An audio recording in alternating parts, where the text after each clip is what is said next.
And thank you to Professor Busani for your invitation and the honor in participating in jointly hosting this event with the National School of Government from South Africa. And we will begin with a speech from Kishore, and then I'll pass it on to Busani for a panel discussion with a panel of experts from South Africa. And for everybody who's joining us online right now, we will not be opening up the mic to everybody, as you can understand, but please leave your questions in the comments section, and the administrator will fit in your questions at the towards the end of the session. And since Kishore has to leave in just a little less than an hour sharp, so we will begin by a speech from Kishore, please. Thank you. I hope you can hear me. Very well, thank you. Good.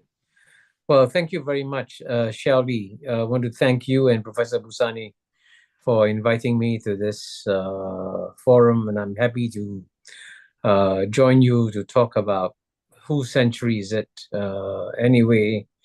And what I propose to do is make some opening remarks for about 5 to 10 minutes to give my point of view, and I look forward to getting the reactions.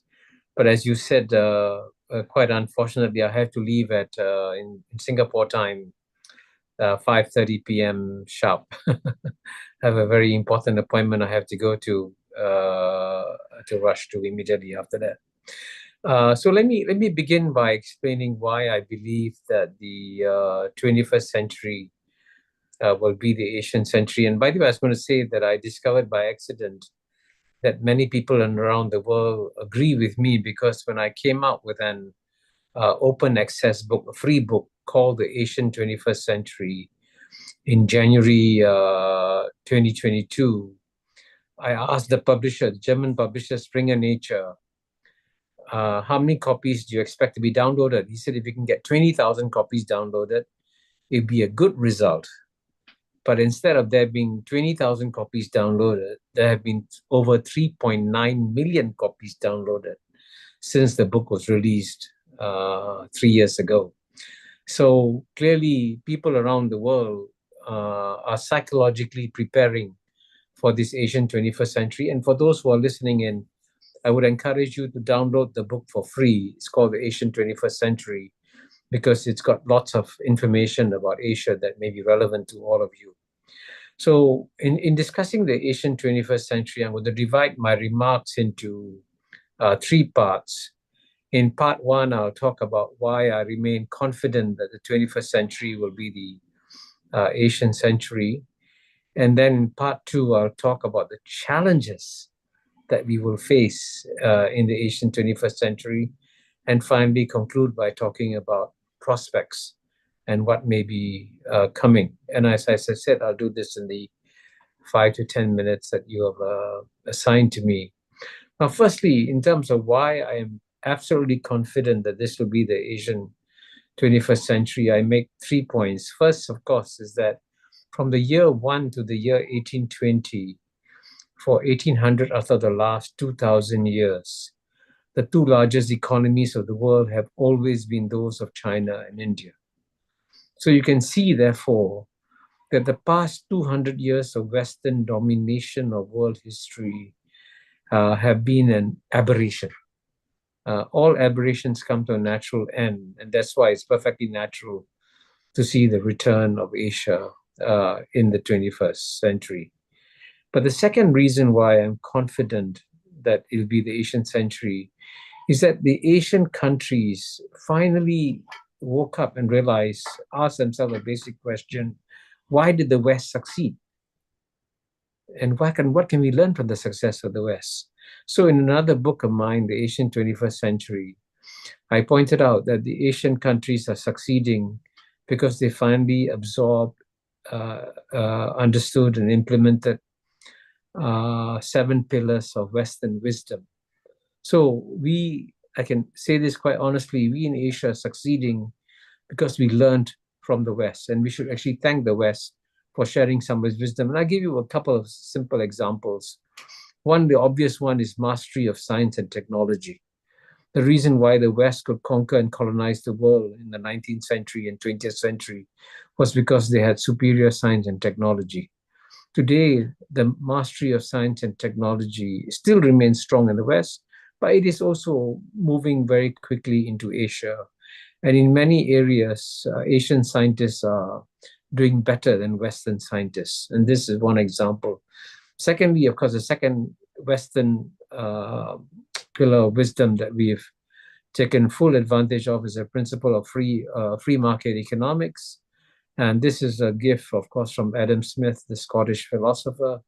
But today, paradoxically, the Asian countries believe more in free market economics than even some of the Western countries. And paradoxically, United States, which was the country that gave so many of the ideas in support of free market economics, today is a country, especially under Donald Trump, that is incapable of signing a free trade agreement. And the third reason why I'm confident it'll be the Asian century is that there has been, especially because of the successes of the last few decades, an enormous boost in the psychological self-confidence of Asians in many, many different corners of Asia. In fact, today, if you want to meet optimistic young people, don't go to Europe, because many young Europeans feel that they have a bleak future for themselves. They don't believe that they'll have a better future for themselves. By contrast, in many parts of Asia, in China, India, in Southeast Asia, many of the young people believe that their future will be better than those of their parents. So, that is an important reason for continuing development. You need to have psychological self-confidence. But having explained why I'm confident with the Asian 21st century, one lesson I've learned in life is that nothing in life is a smooth road. There'll be ups and downs, and there'll be challenges. And certainly, Asia is going to face lots of serious challenges as we march towards the Asian 21st century.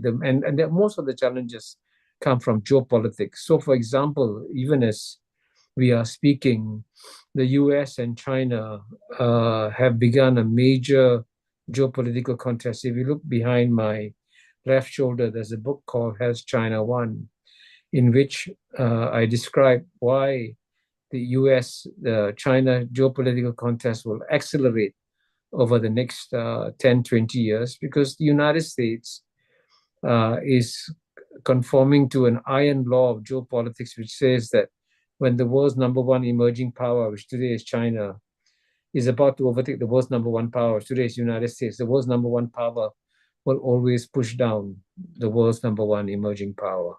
And so that's what's happening nowadays. And you will see that it doesn't matter whether you have a nice president like Joe Biden or a not so nice president like Donald Trump, makes no difference. The US-China contest will continue because it's driven by structural forces, as I documented, as China won. But I also want to emphasize that there are other geopolitical tensions in the region between China and Japan to some extent. There's some discomfort between China and India. There are problems within India and Pakistan. So, there are lots of challenges in Asia, and Asians got to pay attention to these challenges if they're going to succeed. But having said all that, having talked about the challenges, I'm still remain very optimistic that the Asian regions will do very well, because there's a lot of momentum that has developed in Asia in the area of development.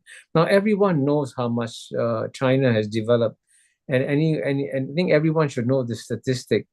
In the year 1980, the European Union's combined GNP was 10 times bigger than China.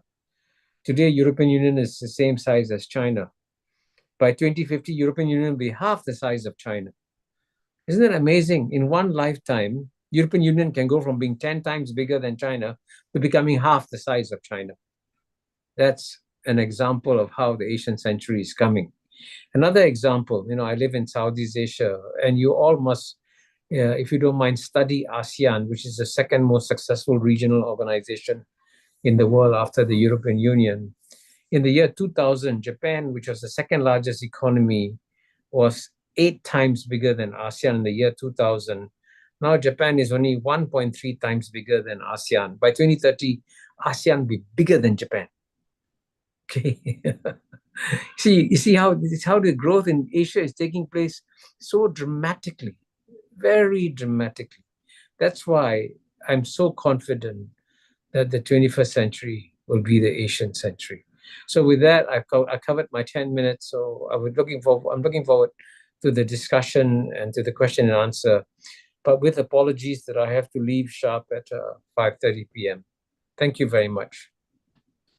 Thank you very much, Kishore. I'll move very quickly and to pass it on to Professor Busani and for your panel of experts from South Africa. Thank you very much, and thanks, Prof, for those opening remarks. I've read both books on the Asia's 21st century, and the one that says China has won. One thing you forgot to write, though, as China has won book, you forgot to write who has lost if China has won. But anyway, we've got some interesting people here. We've got Professor Spamandla Zondi, who's a scholar who's been studying Africa for over 30 years now. So we'll have him first make an intervention. He's a professor at the University of Johannesburg. He will then be followed by Ms. Muleta, who is in Addis Ababa, who is an advisor in the office of the mayor in Ethiopia, who's interacting with many Asian countries. We'll have both of them engaged back to back. Then we'll go back to you, Prof. Mahbubani. Professor Zondi? Yes, I hope you can hear me. Are you able to hear me? Yes, we can. Yes. Oh, yeah. Thank you very much. Thank you so much, Professor Mahbubani, and for your reminding us of what the Asian 21st Century book is actually saying. The four things I would like to say very quickly. Of course, you are right that the century belongs to Asia. If for any reason, the most important reason is the resurgence of Asia, the rise again of Asia, according to all indicators we can think of. And that rise has been consistent, has gone on for a while now, and the trajectory continues to look upward. I agree with you, continue to look upward. And the fact that it has a number of drivers of this change. It's not just China, but there's India, Japan continues to be significant. There is a number of Southeast Asian states that are also rising in a big way. But I also agree with you that there are serious challenges also that face this decline, this rise.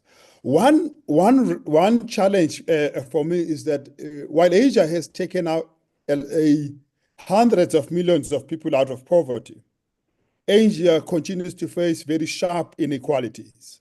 And those can become a huge threat to this continued rise of Asia. The second one is the relationship between free market economy and liberal democracy, which remains very uncertain in this particular part of the world. Whether the model of governance that it is adopted in that region, which continues to shift quite a lot of time, can sustain this growth and projection going forward. The third one is in relation to the point you make in the book about the decline of the West, and we've all seen it, and the stagnation and all of those kinds of things.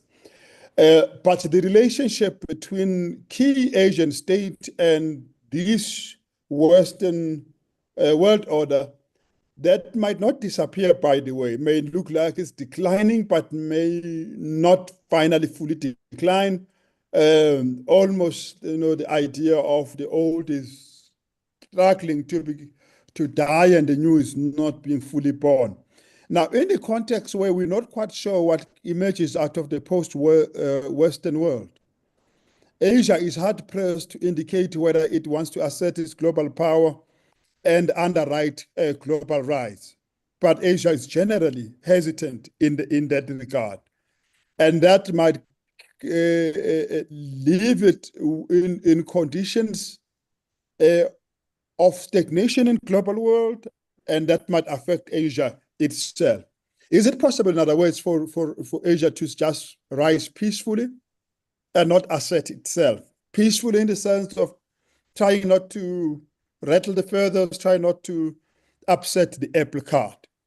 Not quite sure whether that is possible. The rise of Asia will be sustained by growing multipolarity in the world.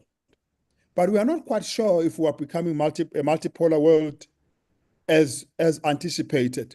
So those are some of the things that, for me, creates questions that must continue to be raised. You mentioned geopolitical tensions.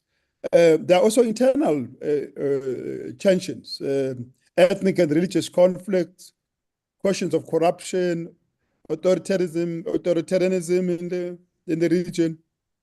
There is also a challenge of debt crisis, I've already mentioned wealth disparities. And it's very significant. If you look at countries like China, Japan, South Korea, now more interesting countries, are experiencing declining birth rates. And that is threatening their future economic growth. So an aging population and a stubborn youth unemployment. If you look especially at South Asia, that is a big issue, but it also present further down. Asia itself, like we talk about in Africa about dependence on China as one important condition for us to continue to rise because we can co-emerge. But it can also be a trap. It creates risks. Should China experience an economic downturn, it takes us with downward. But Asia has the same problem, just as Europe and others do. I am not fully convinced that Asia has a unified identity of some form, at least in relation to geopolitics, geo-economic strategic issues by which it can protect its rise and its continued rise. I'm not quite sure that it has shaped it, and I'm not quite sure in the absence of that what would then be the basis for further growth. And there is also an issue of massive migration in Asia, the kind we have not seen anywhere in the world, especially urban migration. Then that puts all manner of pressures on the life system. Lastly, for me, it would be the issues related to environmental and climate changes in that particular part of the world, and whether these might not present a stumbling block to all of this. Now, I want to say possibly the 22nd century might become Africa's century too, on the basis of a sense that Africa is rising and has been rising across a range of indicators as well.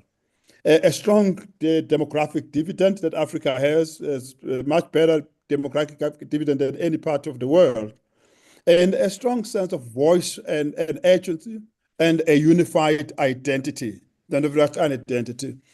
And that Africa is a laboratory of world solutions today. Asians use Africa, the West use Africa to design solutions. And Africa, if it is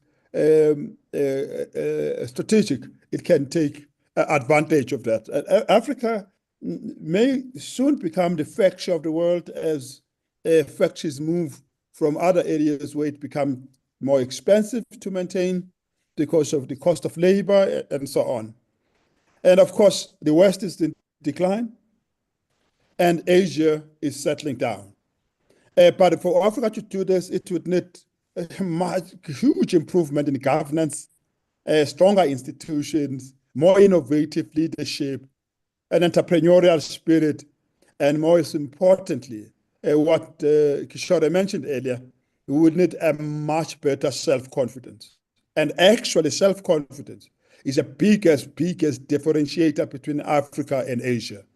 Asians, for many reasons, over a period of time, for almost 8 years now, have shown a lot more confidence, both in their abilities to rise, in their own capabilities, in their own culture and own civilization, while embracing other civilizations, than we on the African continent has been able to do. And there are clear reasons why that is so.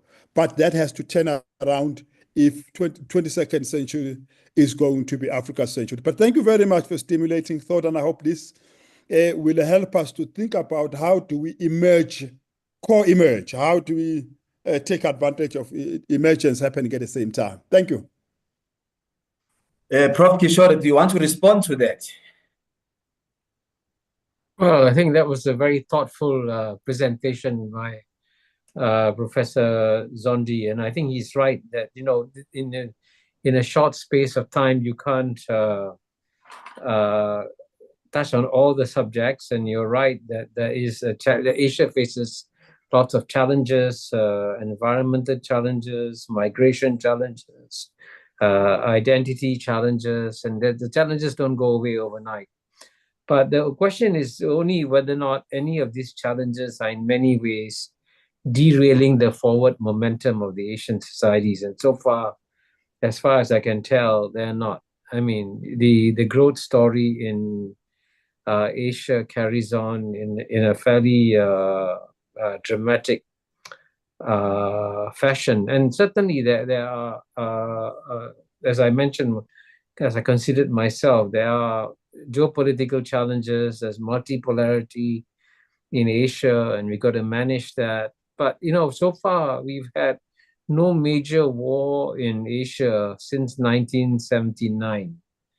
So that's already 46 years of no major war in Asia. I mean, no major interstate war. And by contrast, all the major wars are taking place in Europe. And as you know, I just published a piece in the magazine Foreign Policy about 10 days ago, saying the time has come for Europe to realize that it is becoming geopolitically incompetent. And by contrast, Asia is showing more geopolitical competence. And so in that sense, I would say, if you watch how pragmatic and careful the Asian countries are, I think we can handle many of the challenges that Professor Zondi brought out very well in his remarks. Thank you. In your intervention, Prof. Kishore, there is something you have not mentioned, and I know you've written about it for a while now. So in your contrast of what's happening in Europe and what's happening in Asia, and you make reference to their geopolitical strengths. But what you didn't mention is this thing, you know, which is what we have spoken about for a while now, and I decided to put it here. Is in one of your conversation, you asked this question in a conversation in Shanghai with Zhang Weiwei. You made this argument that China succeeds because of government, India succeeds despite of government. And the question, therefore, is it possible that somewhere in the middle of the story of this success, as you speak about, that is the issues of state capacity, and you haven't made a reference to it yet. I mean, I know it's a subject you write a lot about. Is that part of the foundation that will pivot Asia to win in the 21st century, as opposed to other countries and other regions in the global south? Well, you know, I do speak about how to promote good governance. And, you know, one of the things I say that there is a secret formula from Singapore, which I share free of charge to everybody.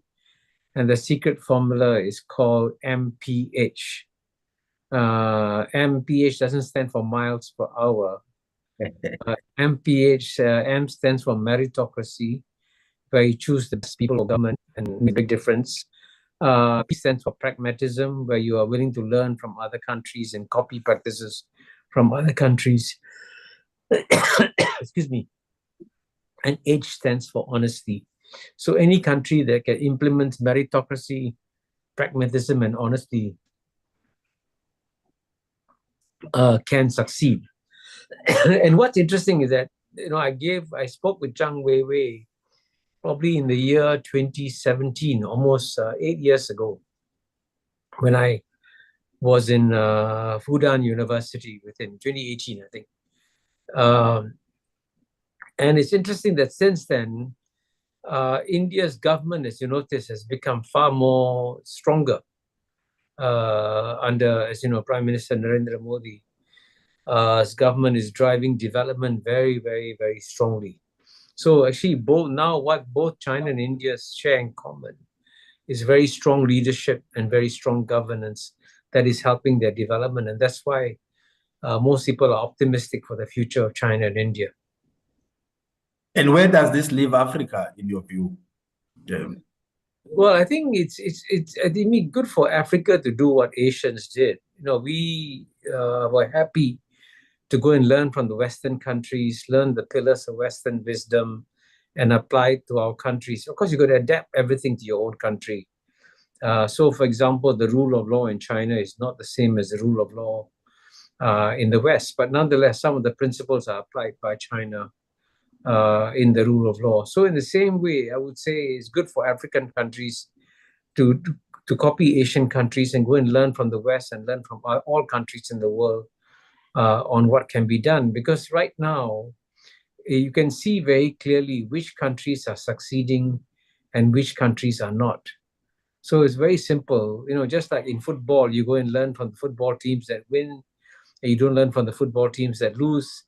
In the same way, in development, you go and study the development of countries that are growing economically and not the ones that are not growing economically. Let me get Ms. Ledet from Ethiopia. There's a lot of interesting things that are happening in Ethiopia lately. And in fact, part of the growth story of Ethiopia is linked to how Ethiopia is learning from Asian countries, including, China and Singapore. She works in the mayor's office in Addis. That's one African city that you wouldn't recognize if you were last there 10 years ago. Ms. Muleta, what is your reaction to this input from Kishore? Thank you. This is a wonderful, interesting conversation. And I think we all agree that the century is an Asian century. And one of the greatest things, as Professor mentioned, is that the fact that it's an Asian century really helps and supports African countries because we have so many things in common as well when we're talking about experience sharing. Some of the areas that Africa and Asia share, when it comes to culture, when it comes to colonial history, rapid population growth. Our population are predominantly youth. And our natural resources as well. Africa and Asia have a lot in common. And the challenges as well, with our diversity, with our culture, we also have challenges with ethnicities and governance and so forth, some of the things that we do share. So to see that it's a century that Asians are succeeding or Asia is succeeding and middle class population is increasing and their diplomacy around the world is as influential as it is today. It's really inspiring for African countries. Africa is able to aspire because of seeing a continent like Asia achieve what it has achieved already. In regards to Ethiopia, this is something that Ethiopia is doing. Currently, it has the non-aligned diplomacy where Ethiopia is focused on making sure that sovereignty is a top diplomacy agenda, as well as not being dependent of any particular bloc. So giving it a good, fair, balanced diplomacy, which is something that it has taken from the Asian continent. This kind of secures the economic future of the country. And as you know, there are a lot of development work being done in Ethiopia, and China being one of the largest development partners. We also have had the Prime Minister of Ethiopia traveling to countries such as Asia such as Singapore, Malaysia, and so forth, and sending leadership to get experience in regards to development, and Ethiopia is applying those experiences. So in general, I see that the fact that the century is for Asia, indirectly supports Africa significantly and gives a lot of hope for Africa. And I believe that there's a lot of lessons to be learned. I mean, no war since, for decades in Asia means potential time invested, energy invested, finances invested on growth. So that's an area that Africa has a huge lesson to learn and to adapt. So I think overall, it's very important that we are even having this conversation. So thank you for this opportunity. Prof, do you want to react to that?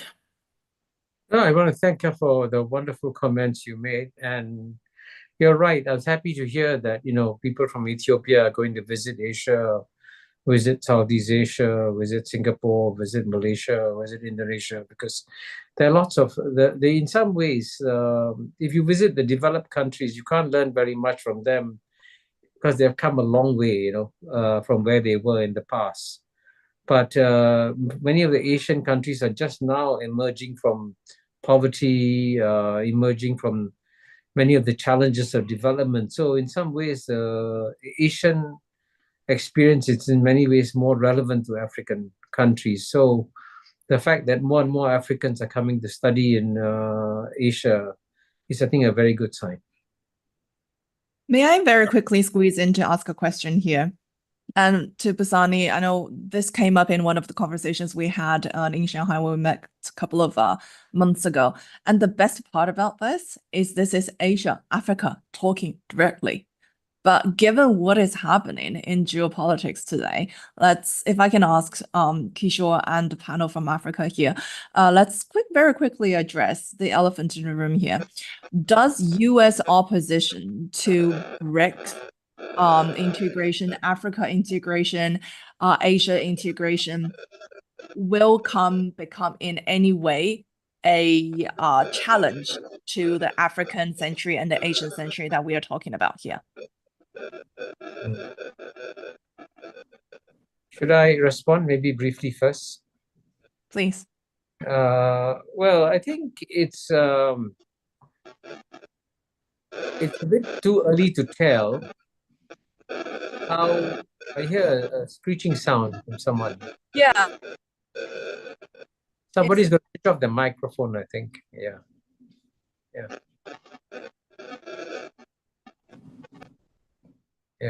No, as I was saying, it's too early to tell what will be the long-term effects of the Trump presidency. Certainly, there's a major disruption going on. And certainly, he's not behaving like traditional US presidents. He has, for example, refused to send his Secretary of State to the G20 meeting that I think took place in South Africa. So there are things he'll do like that which are disruptive. But it's at the same time, some of these things may not have any kind of long-term change in direction. So, for example, even though Donald Trump wants to walk away from multilateralism is still a sunrise industry. The world is shrinking. We are becoming a small, interdependent global village. In any global village, you need village councils. And so the need for the UN remains as strong as ever. So I don't see the UN disappearing or other international organizations disappearing. In fact, what Trump may do is actually strengthen some of the multilateral organizations. So, for example, in Southeast Asia, the ASEAN countries realized that if they had to deal with Donald Trump alone, it'd be very difficult. But if ASEAN, all 10 countries, stick together, then we can deal with Donald Trump with some, buffer.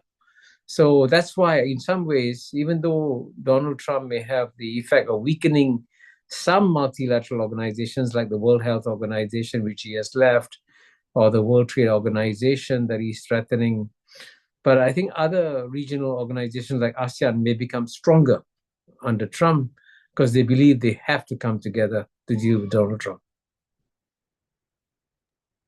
Prof. Zondi, maybe you want to answer that? A quick one. Global geopolitical rivalries have a negative bearing on Africa's rise. Always does. Of course, Africa can always take advantage of the rivalries, and that's how you took advantage of the rivalry between China and the West and built up our economic relations with Asia. We had the new Africa-Asia partnership. Then we had new strategic partnerships with China, with Japan, with Korea, with Indonesia, with Malaysia.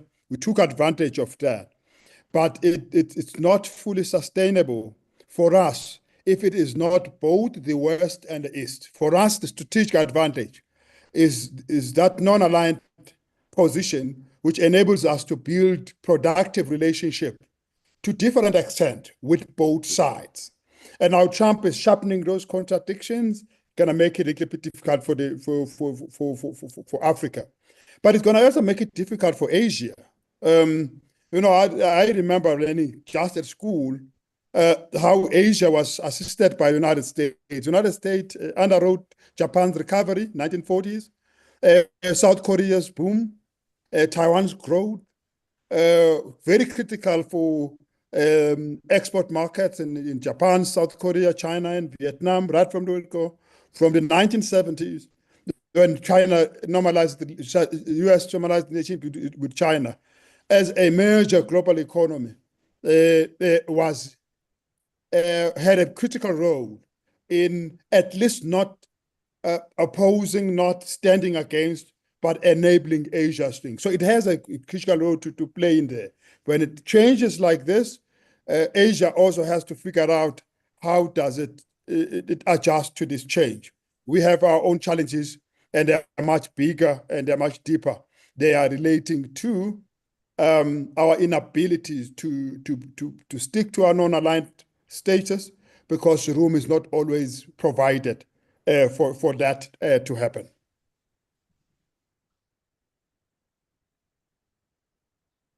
Busani, we can't hear you. So my concern about what's happening right now is that the disruption, of course, got many advantages, on the healthcare side and so on, because it is challenging African leaders to rethink their own development pathways and trajectories away from the dependence on the aid and things like those. So there might be in the medium to long term some advantages, the upside of some of the disruptions that are occurring.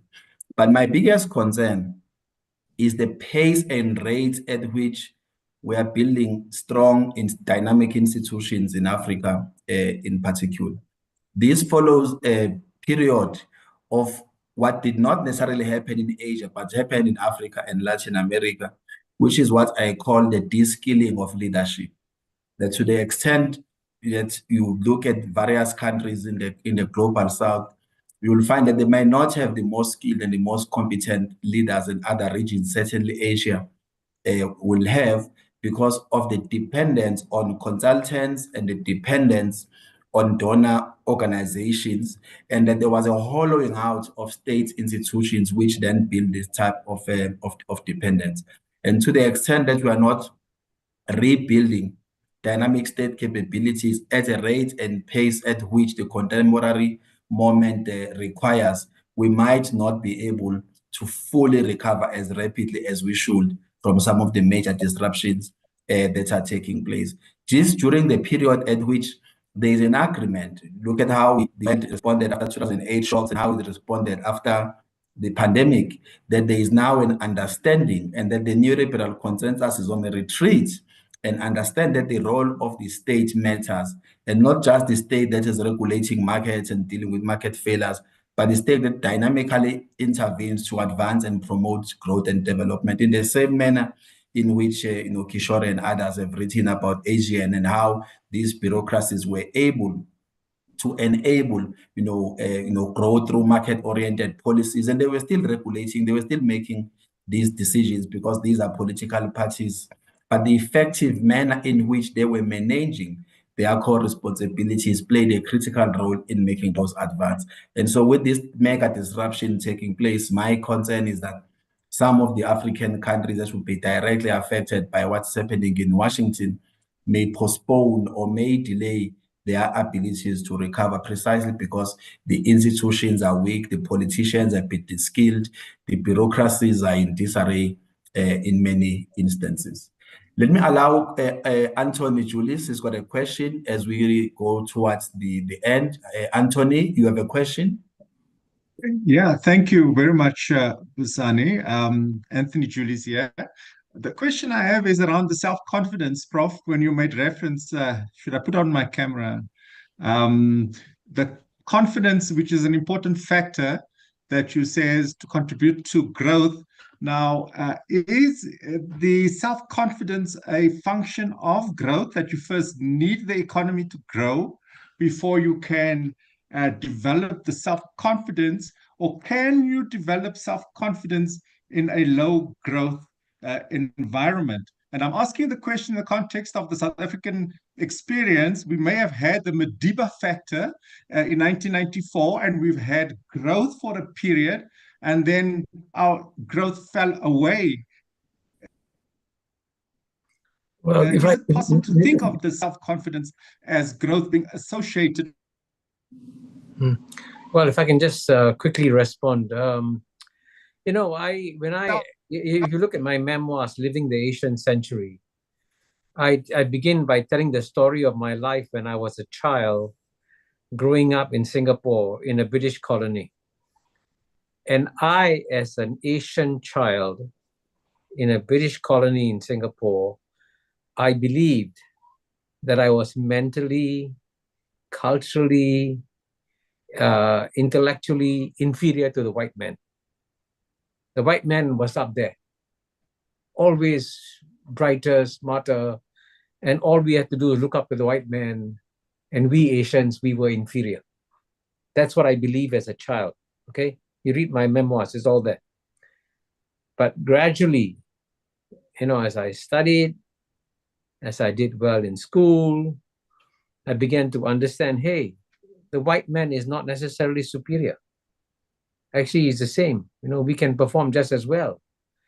And I can tell you, subsequently, after Singapore began to succeed and did very well in economic development, and certainly after Singapore did much better than the United Kingdom, in economic development, I asked myself, why is it as a child, I believe that these English people were superior to me? Why? But you see, you have to live through the experience. You have to experience the inferiority, which I did very profoundly, and then grow yourself, succeed in what you're doing, develop the self-confidence, and then you begin to challenge, and then over time, you develop the psychological self-confidence. So certainly, you have to have some degree of success if you're going to sustain that self-confidence that you develop among yourselves. And I think that can be done. You can find areas in which you can succeed, and that will boost your self-confidence. Well, Prof, Professor Mkandawiri made an argument when he was asked about why Germany and Japan recovered so quickly after the war, despite all the trade deals that were done by the US and Europe after the war as part of managing them per se. He made an argument that these countries were able to grow and recover quickly because they were so so ashamed of what happened to them, that the humiliation that occurred to Japan and Germany after the war served as a propeller to inspire them to do things better, more, and faster. So is it possible that in thinking about what's happening in Africa, for an example, that we can change the experience of shame and rage into something that could inspire innovation in terms of how we govern our economies? Can I ask, have you seen the film Naja, the new Chinese film? It's an animation film, but it's very much a political statement of the century. It is essentially about the rise of the rest. So if you have seen it, a quick comment, just very interested from our audience. Okay. Actually, I'll try to. Yes, Prof, you want Okay. to respond? You want to make your closing statements, Prof? Yes, if you don't mind, I have to leave very soon. But anyway, I want to thank you all very much for organizing this discussion. And this is one, I must say, COVID had many bad consequences, but one of the good consequences of COVID, I discovered, was that we have Zoom conferences. And also the other thing that I discovered about COVID is that as a result of these Zoom conferences, when you put the video on YouTube, you'll be amazed at how these videos can travel. And some of the videos that I did of the statements that I made sitting either in my office as I am now at home, actually travel very widely with videos and with YouTube. So if you want to reach out to a larger constituency, organizing conferences like this can be a valuable way of getting the ideas out. And I want to emphasize also, maybe I'll make this my last important point. People in Asia do want to see the success of Africa. In fact, I can tell you that today is Thursday in Singapore. On Saturday, I'm flying out to 5 countries in Africa. I'm going to South Africa. I'm going to Uganda. I'm going to Zambia. I'm going to Ghana. And then I'm going to Botswana. 5 countries in 10 days. So, and because I'm on the board of a company actually that is investing in Africa and believes that there's tremendous potential for development in Africa. And if there's one easy thing that, one easy lesson that Africans can learn from Singapore, which is that foreign investment makes a huge difference to the growth and development of a country. I mean, one of the statistics that will shock all of you, as you know, China has got 1.4 billion people and is a $18 trillion economy. Japan has got over 100 million people, and it's a $3 to $4 trillion economy. South Korea has got 40 over million people. It's a $1 to $2 trillion economy. So these economies are so much bigger than Singapore, right? But there has been more American investment in Singapore than in China, Japan, South Korea combined. Right? It's so small. So if you want to understand why Singapore developed, we said, okay, we'll open the doors to foreign investment. And we opened the doors to foreign investment, and everyone closing the doors to foreign investment in the 1960s, 1970s. So there are many easy ways of marching up the path of development. And I hope that this is why I hope that many Africans will come to Asia, to not just to Singapore, I mean to Malaysia, Indonesia, Thailand, Vietnam. I mean, Vietnam is an amazing success story, okay? Vietnam has experienced more war than any other country did in the 20th century. It fought the French, it fought the Americans, it fought the Chinese, and despite over 50 years of war, South Vietnam is emerging as a tiger economy for many reasons, but one of the reasons is it's in inviting foreign investment. So there are lots of lessons you can learn from Asia, which I think will be good for the African countries. And I'm very glad that I participated in this conference, and I wish you great success with your future conferences. Thank you very much. And please excuse me, I have to say goodbye to you now. Thank you, Prof. Thank you very much. Thank you. So as the Prof leaves, we will allow the Ms. Muleta and the Professor Zondi as well to make their closing statements, round up and respond to some of the questions. Maybe I must start so that Ms. Muleta will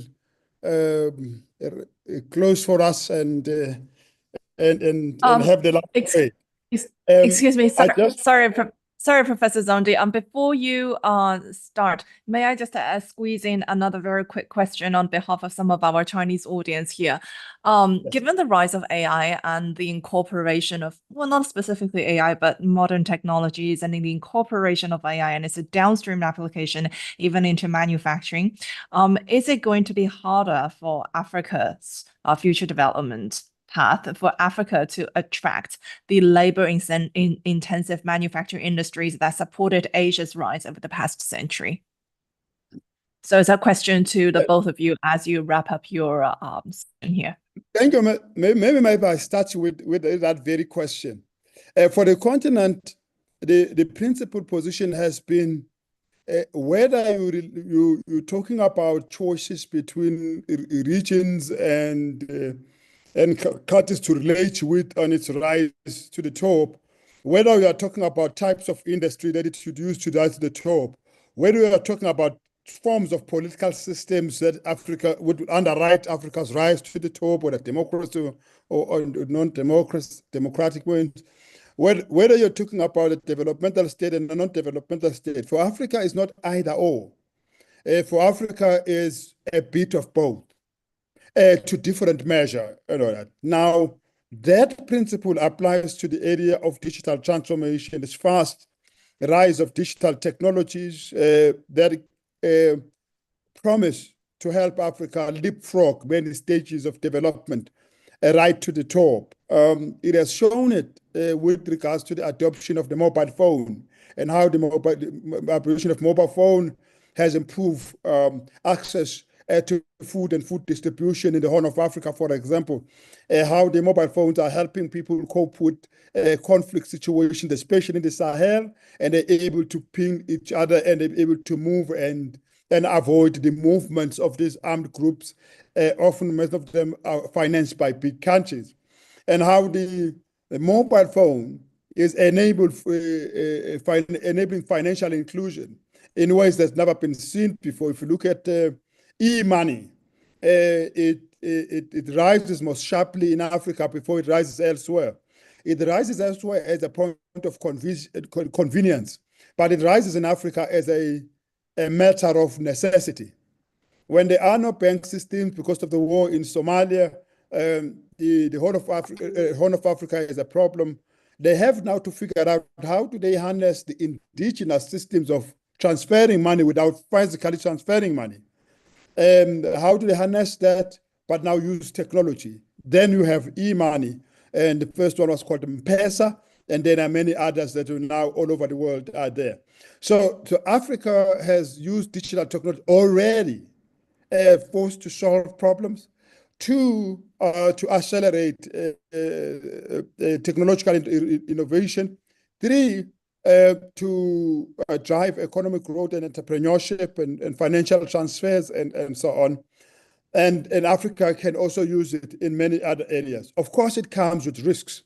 And the risks, as you indicate, may be that it pushes up economic growth that is based on less labor intensive basis. And therefore, Africa may have to find answers for all this huge labor reservoir that it has for all of that. Fortunately, digital transformation is not replacing the older industrial system. We're still going to have mining for ages to come. We're still going to have manufacturing in a normal way for a long period of time. We're still going to have physical markets, not just digital markets, in Accra, in Abidjan, in Addis Ababa, in Johannesburg, or any other places. We're still going to have labor-intensive elements all the time, coexisting with digital elements and all of that. That is why it's so useful to see how the African Common Free Trade Area conceptualizes it, and it released 2 years ago what it called digital trade value chains.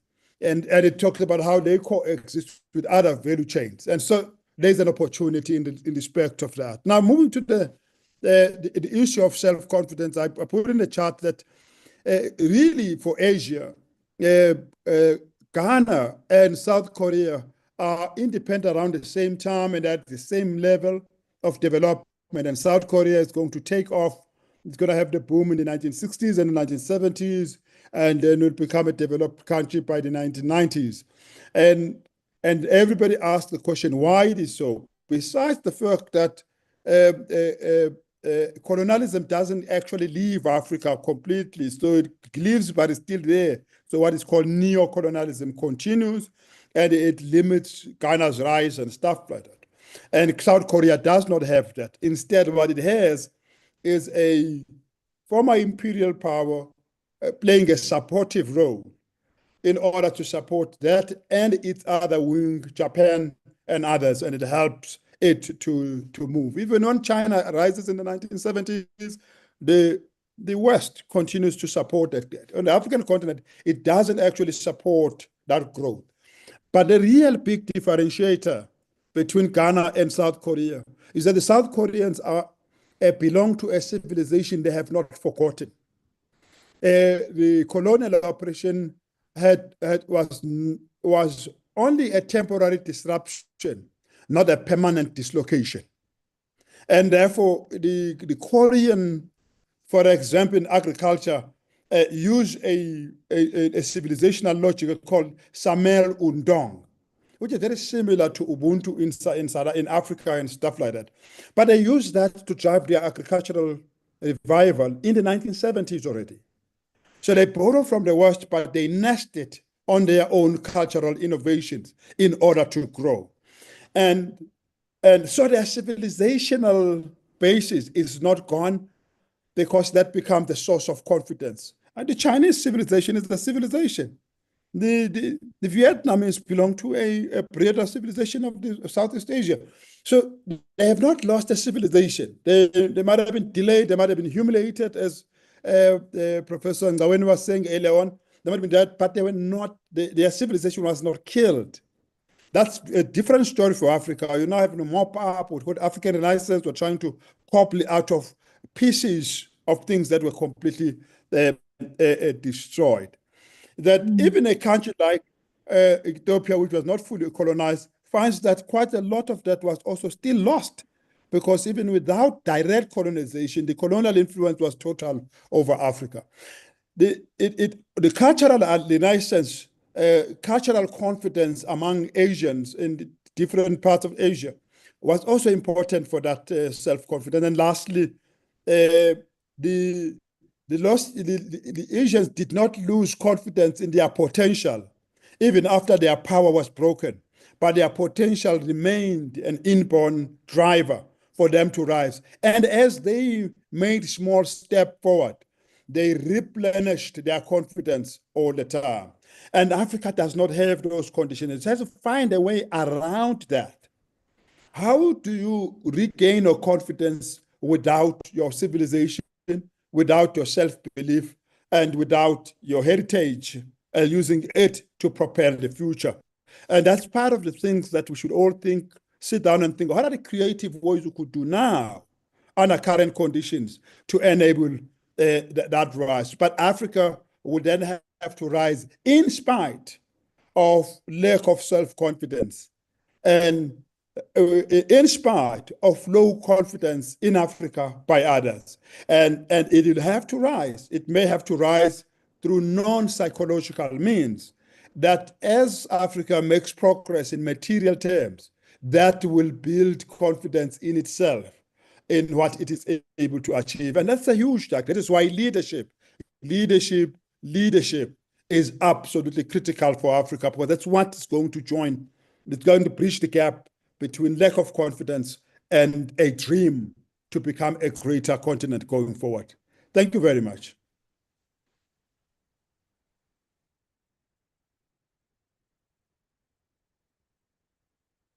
Yes, Ms. Muleta. Okay, can you hear me? Yes. Yes. Okay, my video is not on. Okay. So yeah, in regards to your question about manufacturing and labor intense, I think Africa still has a huge opportunity to the field of manufacturing. I mean, for instance, Ethiopia is still single digits in the GDP from manufacturing. I believe it's somewhere like 6% or so. So we have a lot of materials being imported. And with a population of over 120 million people, it's very clear that the potential for manufacturing growth is there. And we do have, over the years, we have increased investments coming from Asia. And it definitely has the potential of increasing. Agriculture seems to be what has been very big in Africa in general, and even in Ethiopia. Agriculture employs about 70% of the population in the workforce, and the GDP that it contributes to is significant from agriculture. About 35% to 40% of the GDP comes from agriculture. So it shows you that there is a huge room for growth. Obviously, there needs to be manpower training and skills and so forth, and labor intense. Manufacturing is more labor intense. So we have to have the shift, and also urbanization is also going to create that. When regions are becoming more urbanized, lifestyles are changing, and so manufacturing will have a huge potential. So the fact that there is the need and the manpower makes Africa and Ethiopia in general a place good for investment for manufacturing. Overall, I believe that in every section, in every area, Africa has a room for growth. But I believe since the population also is predominantly young, I believe that technology is going to be very key. Like Dr. Sibmando just also mentioned that. So digital technology area is going to be a huge potential. So that answers that question. And to conclude about our conference in general, I think the fact that the century is Asia, for Asia, is definitely a great potential and opportunity for Africa. Like I said before, to learn, because we have a lot of things in common. And the fact that historically, the history of Asia is somewhat similar with Africa. And it's more attainable because it's, I believe Professor Kishore also mentioned how it could be very hard, or it could be a bit difficult to visualize the growth of Western countries like Europe and the US, because it's been so long since they have reached the development.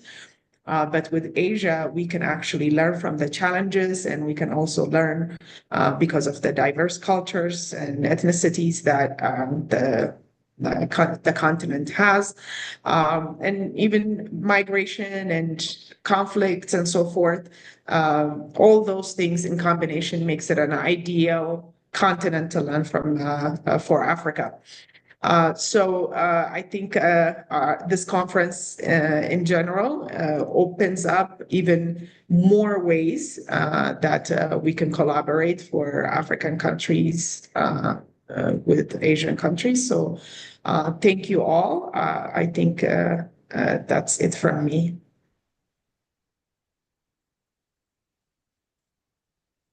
Sani, we can't hear you.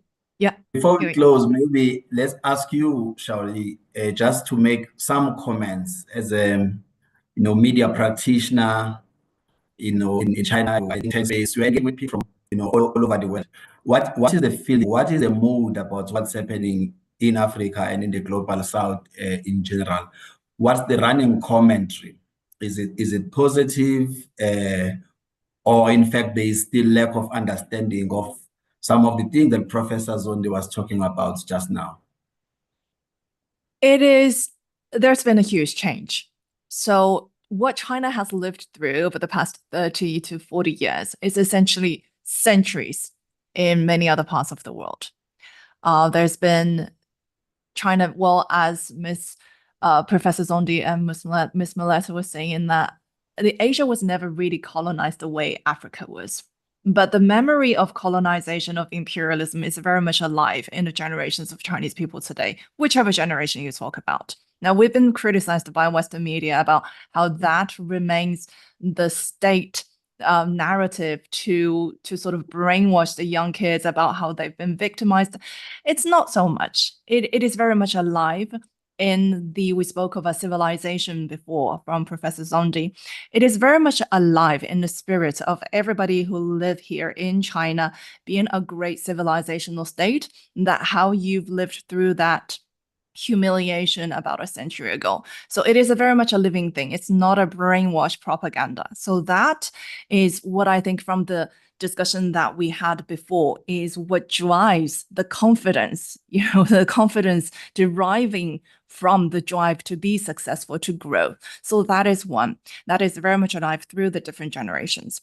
And then I think where things begins to diverge about where people stand in terms of their worldview, how they think about regions from the rest of the world. Where it starts to diverge, you look at the different age groups. I think the older generation and the younger generation is very much different. And we'll focus maybe a little bit more on the younger generation today. The younger generation is very much outward looking. Now, I think in general, and I'm not saying this in a bad way, Chinese people are very inward looking. And it's not a sort of like a xenophobic way, but it's a very nice way that I put it, is that the Chinese people are very inward looking in the sense that we don't think about expansions. And I think a lot of the excellent thinkers of our time that we've all spoken to over the past few months, we've spoken to Professor Sachs about a month ago, and I've spoken to Professor Wang Xiangsui, a great strategist from Beijing, very recently. It's not a rhetoric that China does not seek military expansion, and that, if you don't believe in it as a diplomatic rhetoric, believe it in the history, in the culture, in the civilization. Most Chinese people are very pragmatic, and that is what I mean by inward looking. Now, the younger generation still inherits that spirit of inward looking. We are very much focused on, not we, but the younger generation of Chinese people or Chinese people are very inward looking in the sense that they're looking at what is pragmatic, what is in front of me, what serves this society, this population, and the growth of the Chinese people. But not only that, the younger generation, where they differ a little bit slightly from the older generations, that they are very much keen to learn about the rest of the world. They are forming not just a narrative of this civilization, of this nation, but a worldwide narrative. This is why, I mean, it was a bit out there when I made a comment about Nurja, but it is very much reflexive of why this particular animation, this film came out of China at this particular time, because the generation of people is looking at how do we solve the problems of the world today, not just China. China is a part of the world. So when you say that, how do Chinese people think about the rest of the world? I would say increasingly concerned, interested, and that is a very, very good thing. And if we talk to Chinese younger generation, I mean, take our content, for example. So we are completely independent media, a think tank, intellectual content-based media outlet here in China. And increasingly, we are producing for the rest of the world because we want to share with the rest of the world what is the sentiment on the ground for Chinese people. How do Chinese people view the rest of the world? That is what we wish to do through Wave Media and the ChinaAcademy.org. But in China, the success of our content, we have made multiple videos from speakers like Professor Busani here from Africa, from like Kishore here, from Southeast Asia. And all of these speakers, their videos receive multi-million trending status here among the Chinese youth. People are interested, concerned about how do the rest of the world, how do people in the rest of the world think? How we come together to form a new world narrative. I think that is a very, very strong underlining drive with the new generation of Chinese people today. That is a little bit different than at the onset of the Chinese reform and opening up about 40 years ago. Back then, I think it was Professor Kishore just said that when he was growing up, he thought about how Asians are inferior. And I would say that sentiment somehow was alive back then in China too, but not anymore with the younger generation of Chinese people. So the communication, but having said that, this is why I think communication and webinar like this is so important, is that the Chinese youth are very eager to learn about Africa and to learn about Africa through genuine African voices, not through the mediation of Western media and Western cultural products. And I think that will be a wonderful, wonderful century if we can just come together directly, and I stress directly. So thank you so much to all of you, and in specific to Professor Busani for allowing this to happen. Well, colleagues, thank you very much for joining this. We thought we should have this conversation about whose century is it anyway.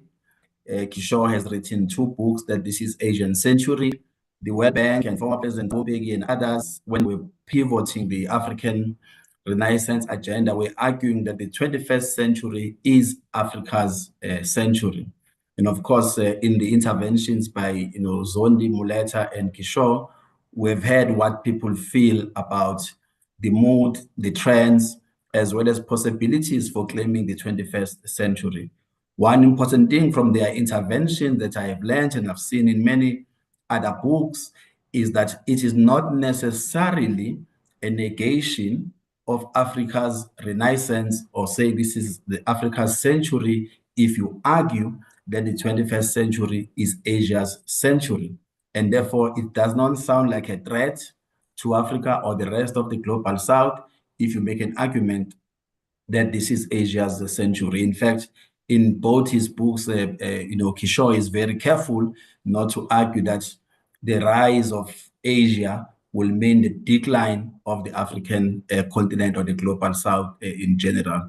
There's few significant things to note, colleagues, especially this year being the 70th anniversary of the Bandung Conference, which was key in a sense that the Asia and African bonds were cemented in Bandung in Indonesia 70 years ago. And that since that period, by and large, most progressive, I must add, of leaders from all these 2 continents have tried as much as they can that whatever developments or engagement they have at a multilateral or at a bilateral level, that it should not be about negating each other's development momentum. And precisely in the 2 books, and even the book that I referred to by the World Bank, which asked the question whether will 21st century be Africa's, the work done by former President Mbeki and others here in South Africa who've been arguing actually that there should be a renaissance in the continent, that there is no negation between the 2. But of course, there are certain advantages that Asia enjoys. Prof. Zondi, I think, has explained that in quite a good detail, and including Prof. Mahbubani, and there are also certain advantages that Africa does enjoy. And the challenge for the African leadership, as I've argued, is to reskill, rebuild institutions, have effective economic governance institutions, take young people back into the simulation. Every young person in the African continent has a tradable vocational skill so they can earn a living out of it. We cannot enter the phase of production that China has entered now unless we mobilize effectively all our productive forces, which includes making sure that every young person in Africa has got a skill at a vocational level, and of course, beyond that. Otherwise, we will remain at a very bottom of the production chain, looking for low-skilled, labor type of jobs, and that will be a major setback for the African continent. I had requested Ms. Muleta from Addis to be part of this conversation because having spent time in Addis in December compared to what I had seen in Addis 5 years ago, it's just one of those stories of the momentum of growth and shifts that are taking place in the continent. And there are several other countries that are doing the same. Those who watched the last AFCON actually in Abidjan were excited to see how the city and how the country changed rapidly over a short period of time. And there are several other countries in the continent who are going through the same, both big and small. The challenge for the leadership is how do you sustain the momentum? How to crowd in resources to invest in infrastructure? How to improve your human capital? How to deal with environmental concerns? And of course, and most importantly, the point I always make to Charlene and others is that when we enter into relationships with other countries, it could be China or anybody else, we need very skilled leaders in the African continent who negotiate very good deals and the best deals on behalf of the people of Africa. And that in doing so, whether it is BIR or any other program, we must make sure that we manage the communication, we manage with transparency, and we get the community buy-in. Because from what we have experienced with projects that have been characterized by the transparency and inclusion, they tend to succeed since there is buy-in, and the communities are the ones who will defend those programs. Of course, all of this happening in the context where there is a meta-narrative that is emerging and has been sustained from elsewhere, especially in the West, that says there are problems with China-Africa relations, China-Asia relations, and that is meant to derail the momentum that we have achieved. Otherwise, thank you very much for all of you for participating. As a National School of Government, the fastest growing school of government in Africa, we are happy to have you engage here, and thanks to our colleagues in Shanghai who facilitated this on their side, Prof. Kishore, in his absence, Ms. Muleta and Prof. Zodi. Thank you very much. Have a good day further. Bye-bye. Thank you so much. We wish to see you in South Africa very soon, or maybe sometime have you visit China. Thank you. See you soon. Thank you. So. Bye-bye.